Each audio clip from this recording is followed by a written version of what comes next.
Hey guys, Phil/Polygon here. Welcome to part 13 in a Purist guide to character building. And apropos that this one has such an unlucky tag because we're headed for Lost Izalith to take on the Bed of Chaos. Everybody's favorite crapshoot. Man, so I'm not a fan of Lost Izalith personally. There is nothing down there our character needs except for the Lord's Soul. So we're gonna keep playing fast and loose with our Covenant allegiance. Give our respects to the fair lady. Take a shortcut. Try and do this in one swoop. Here we go.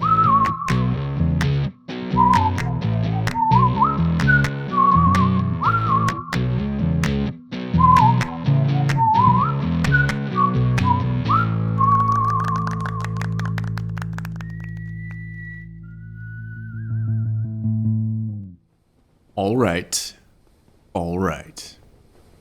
Overly articulate, Matthew McConaughey. So, in the last one, we went down into the Duke's archives to slay Seath the Scaleless. Grab his Lord's Soul, that's 3 out of 4. We'll grab the last one we need to complete the game in this particular outing. Not much else down in the Dukes. Grabbed a couple of miracles exclusive to the Princess Guard. Grabbed a Firekeeper Soul, haven't spent that yet, still just +3 down in our flasks. Keep forgetting I have it. But we did grab our Maiden set, which includes the Maiden Skirt, which our character is now rocking. I'm gonna go off on costumes, but first, just a quick little call out to that quit and reload. Way back in the series, maybe episode 2 or 3, I mentioned that Engi would not let you buy if you answer no to his initial question. Where are your eggs? Are you a new servant? No. And then if you talk to him again, he will not ask you the question. A lot of people pointed out, hey, just quit and reload. It resets the thing, no problem. Little demonstration of that right there, so thank you for that. Thanks for keeping me honest.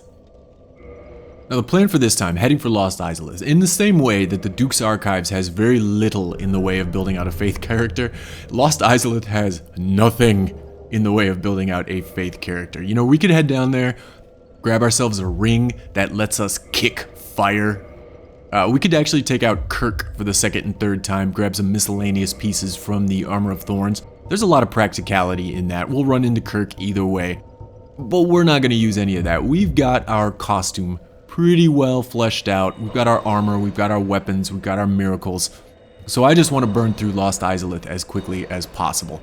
We are going to join up with the Servants of Chaos, feed a shit ton of humanity to the Fair Lady, and access a shortcut that lets us bypass the Demon Fire Sage, bypass the Centipede Demon. We don't have to run through any of the magma down at the bottom, the blazingly hot alpha channels that burn your eyes in addition to your feet. I really don't dig playing through that most of the time, so I'm going to take this shortcut. I've never actually done this before, so we'll see how that plays out. But in the meantime, let's take just a moment and talk fashion. Fashion souls. Call me crazy, but I really do dig the way that this costume turned out. The maiden skirt, the leather armor, and the sorcerer gloves. I think we have accomplished the goal of making our character look pretty fancy, a little bit noble. I think my favorite thing about it are the rolled up sleeves in the leather armor and the way they play with the gloves. She looks like such a bratty, spoiled, snobby little princess who one day was just out flitting around, being fancy, being noble, probably riding a white pony and giggling like a schoolgirl, and decided, I'm gonna save the world. I'm gonna solve the curse of the undead. So she grabbed her partisan, grabbed some miracles, rolled up her sleeves, and is ready to get to work. Good on ya, Faith and Spears. Don't ever let anybody tell you that your leather armor is ugly. I think it looks great. Probably got it from your big brother. Got your nice satchel in the back there too for keeping all your spoiled princess goodies. I bet she has some oat treats in there that she used to feed to her dear, poor white pony that she left behind on the family estate before starting on this quest. There's a little bit of backstory on our character there. Also, she's British. She's British. She has to be. Because all characters in a fantasy setting, regardless of where the world is placed, have to be British. Somber British. Or at least Americans doing bad British, overly exaggerated fantasy accents. I shall save the world with my spear. Goodbye, my horse. Goodbye. So stupid. Alright, back to the task at hand. So Lost Izalith, there really isn't a task at hand, man. There are not a lot of miracles here. There are no miracles here. There are no embers here. The only thing we need to do is take out the Bed of Chaos. So we opted to join up with the Chaos Servants and spend 30 humanity to get to rank 2. That opens up a shortcut right before the demon fire sage. It's the same shortcut you can take after you defeat the centipede demon. It'll allow us to go straight to the bed of chaos and bypass most of Lost Izalith. Now, 30 humanity is pretty expensive, especially taking the Purist route, right? Because we don't have that stack of 99 humanity or that stack of 99 twin humanity that comes with every muled character. We're gonna have to get that back somehow. Likely by taking a trip back to the Tomb of Giants and farming our friends, the skeleton babies. What's up, Kirk? Thanks for the dance. We'll see you again very soon. Maybe talk about you a little bit as well. Thanks for whatever goodies you dropped. Ooh, spiked sword and shield. Thorntastic. But so, back to the shortcut a little bit. I'm not sure I would actually recommend doing this. At the very least, I would advise thinking long and hard about what that humanity actually means to you. The time it would take to farm for it, get it back. How important is it to skip over most of Lost Izalith? And actually calling that thing a shortcut to begin with is a little bit false, because it doesn't activate the elevator in the Fair Lady's chamber. So given the twitchy nature of the Bed of Chaos boss fight, that's kind of a roll of the dice whether or not you're going to take her out on the first try. It is a long run back from the Fair Lady, through all those Capra demons, past that Taurus demon, down the roots, through the hallway with the Chaos bugs, past the Titanite demon, or Prowling demon if you want to use the proper name, which nobody does. Back to the Bed of Chaos. It's a long run. It's not really a shortcut at all. Taking all that into consideration, yeah, I'm gonna go ahead and give it a shot. I don't mind having to refarm for the humanity, so that wasn't that big a cost to me. I can always just throw on some good music, enter my trance-like state, wail away on the skeleton babies and refarm for the humanity to get it back. That's no big deal. I'm also moderately confident taking on the Bed of Chaos. I say moderately because, man, I feel like there is always an element of chance involved in that boss fight, in terms of what attack she's gonna throw, and just getting randomly scooped up into those floor holes as they fall away. There are a couple of tricks that we'll employ against the Bed of Chaos. It'll make it easier. Not guaranteed, but a lot easier. Man, we're having some chaos bug problems too. Trying to get this guy right here with the glowing red eyes. That's the one that drops the sunlight maggot. That is the one that fucks over Solaire. Latches onto his melon, makes him go crazy and attack you down the way. Now, the thing that this shortcut does, more than actually be a shortcut, is lets you save Solaire. If you join up with the Chaos Servants and get here, you will arrive before Solaire advances, and you will prevent that bug from jumping on his head, doing whatever it does, and making him go nuts. He will not attack you. He will survive. Close. And you can actually pick him up as a summon against the Gwyn boss fight at the very end of the game. You can have a maybe father-son battle at the very close of the adventure. So that's kind of cool. And I feel like I owe the Sunbros one anyways. You know, I was kind of ragging on them in some previous episodes. Just, you know, good-natured fun. We use that covenant for our own selfish purposes. So, you know what? By taking out that chaos bug, we've effectively saved Solaire. I'm going to call us even. They hooked me up with a lightning spear. They hooked me up with a great lightning spear. I abandoned them. But I'm going to save their poster child. So you know what? We're square, Sunbros. There comes Kirk again, not learning his lesson. That pyromancer we just took out actually is another daughter of chaos. I believe she is a sibling to Quelaag, Quelana, who shows up down in the Blighttown swamp. That's the only one that didn't go insane.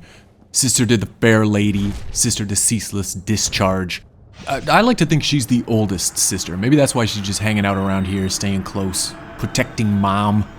And that's Kirk's final invasion as well. We caught him on the way down here. We took him out here.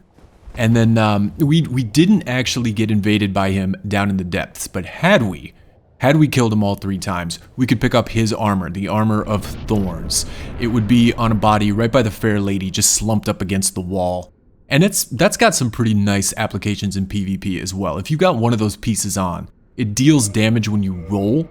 So it's good for negating backstab damage if you try and roll away. Just because of network latency and things like that, when you deal damage to somebody as they're entering into the backstab animation, it'll actually nullify any damage. Usually it'll go through with the animation, but not actually deal the damage. Weird. It's weird to see. But that can be pretty handy. A lot of people just throw on the gauntlets. You can just put you only need a single piece from the Armor of Thorns in order to deal damage when you're rolling. So a lot of times if you find yourself going up against some of those backstab happy fishermen out there, the professional anglers of the world, if you just have a single piece on as you try and roll away from a backstab, if they happen to catch you, a lot of times you can nullify the damage. Let's talk Bed of Chaos. We just quit and we reload.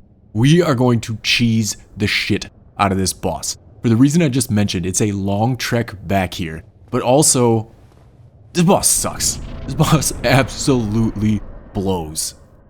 I called out kind of an element of chance with this boss, and in my experience, that definitely seems to be the case. And I think what it is, at least the way I've experienced it, the physics of blocking or dodging or getting hit with this boss don't necessarily align with physics elsewhere in the game. Right, to where if you're blocking and moving forward, the knockback pushes you completely the other direction. You just get pushed backwards. The Bed of Chaos knockback seems to push you, I don't know, maybe 37 degrees off to the left, or maybe 114 degrees behind you. I don't, it just seems weird the way you get pushed around by this thing. There also seems to be this weird gravity well in a lot of these holes, whereas as the floor falls out around you, where as you get knocked back, especially if you get knocked down, your character seems to slide a little bit more than he or she does in the normal game. And so a lot of times you almost get black holed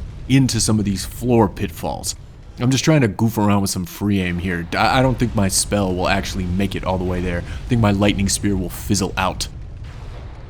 So we're just gonna have to get brave. We're gonna have to put on our big girl pants or our big girl maiden skirt, as the case may be, and just run over and hit that thing.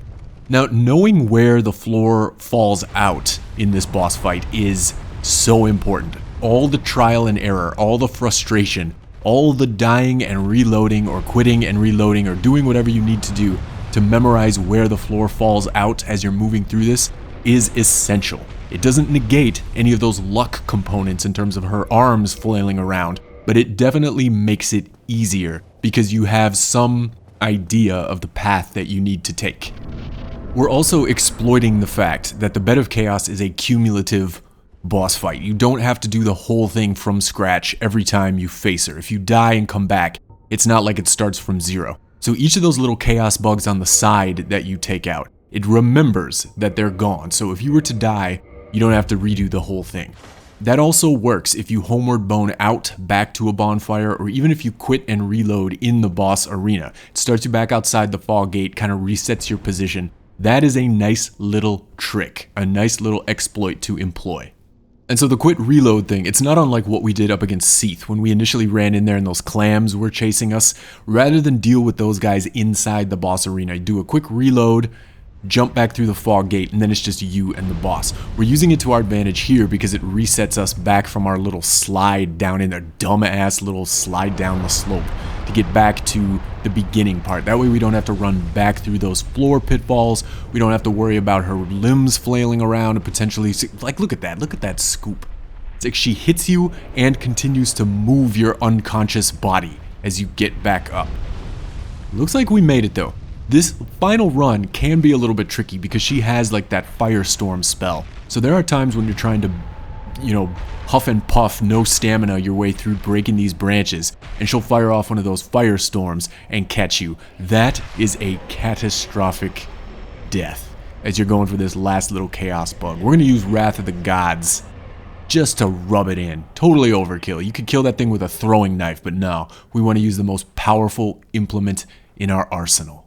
Just one last fuck you, Bed of Chaos. But there we go. There we go, man. Last Lord Soul. I am actually quite pleased with the fact that we were able to take that shortcut and one-shot the Bed of Chaos. We are solid. All Lord Souls acquired. We could actually head for the kiln right now if we wanted to go straight to NG+, but there's still one or two more things we need to do. I want to head to Ulasil in the next one. We're going for the DLC area. We'll fight some Artorias, unlock the township. That is a great place to get some PvP as our character nears completion. Also still got to snag that Dark Moon Talisman. So we are going to grab some souvenirs of reprisal however we can. Sorry for the delay on this one too. I know I missed my regular release schedule. Had some family stuff come up, but all is well. We're back to it. We'll finish this character. As always, let me know. What did I miss? What did I get wrong? What do you do different? And we'll press on. All right, see you guys.